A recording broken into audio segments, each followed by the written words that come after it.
মধ্যবঙ্গের রাজনীতিতে বরাবর বিতর্কিত নেতার তকমা পেয়েছেন ভরতপুরের তৃণমূল বিধায়ক হুমায়ুন কবির।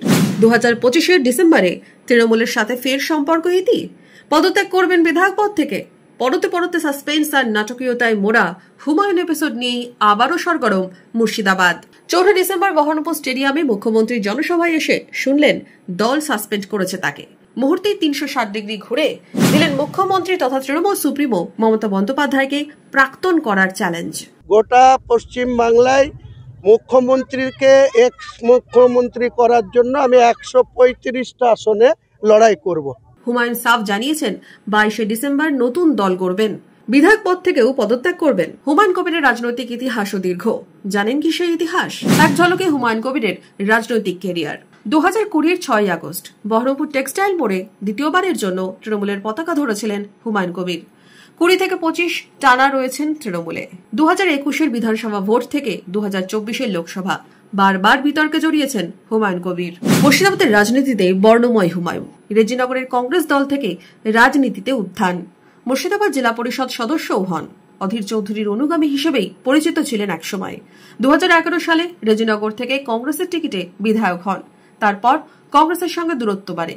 2012 সালের 20 নভেম্বর কংগ্রেস ছেড়ে তৃণমূলে যোগদান করেন হুমায়ুন। বিধায়ক পদ থেকেও ইস্তফা দেন। প্রাণী সম্পদ বিকাশ দপ্তরের প্রতিমন্ত্রী হন। 2013-য় তৃণমূলের হয়ে উপনির্বাচনের লড়াই করেন হুমায়ুন। সেবার উপনির্বাচনে হেরে যান। মন্ত্রিত্ব থেকে পদত্যাগ করেন। মন্ত্রিত্ব চলে যাওয়ার পর জেলা তৃণমূল নেতৃত্ব হিসেবেও কাজ শুরু করেন। তবে দলের সঙ্গে মনোমালিন্যে তৃণমূল ছেড়ে নির্দল হিসেবেই ভোটে দাঁড়ান। 2015-র ফেব্রুয়ারিতে তৃণমূল থেকে বহিষ্কৃত হন হুমায়ুন। 2016 সালে বিধানসভা নির্বাচনে রেজিনগর আসন থেকে নির্দল হিসেবে ভোটে দাঁড়ান। সেই আসনে প্রার্থী দেয় কংগ্রেস তৃণমূল দুই দল। তারপর আবার হুমায়ুন যোগদান করেন কংগ্রেসে। 2018 সালের পঞ্চায়েত নির্বাচনে কংগ্রেসের হয়ে ময়দানেও নেমেছিলেন হুমায়ুন কবির। কংগ্রেসে মন না টেকায় 2018-র জুন মাসে বিজেপিতে যোগদান করেন। 2019-এর লোকসভা নির্বাচনে মুর্শিদাবাদ কেন্দ্র থেকে বিজেপির টিকিটে লড়েছেন হুমায়ুন। তবে 2019-এর ডিসেম্বরে আবার বিজেপির সঙ্গে সম্পর্ক ত্যাগ করেন। আবার যোগদান করেন তৃণমূলে। 2021 সালে ভরতপুর বিধানসভা কেন্দ্রে তৃণমূল প্রার্থী করে তাকে। কংগ্রেসকে হারিয়ে জয় পান হুমায়ুন কবির।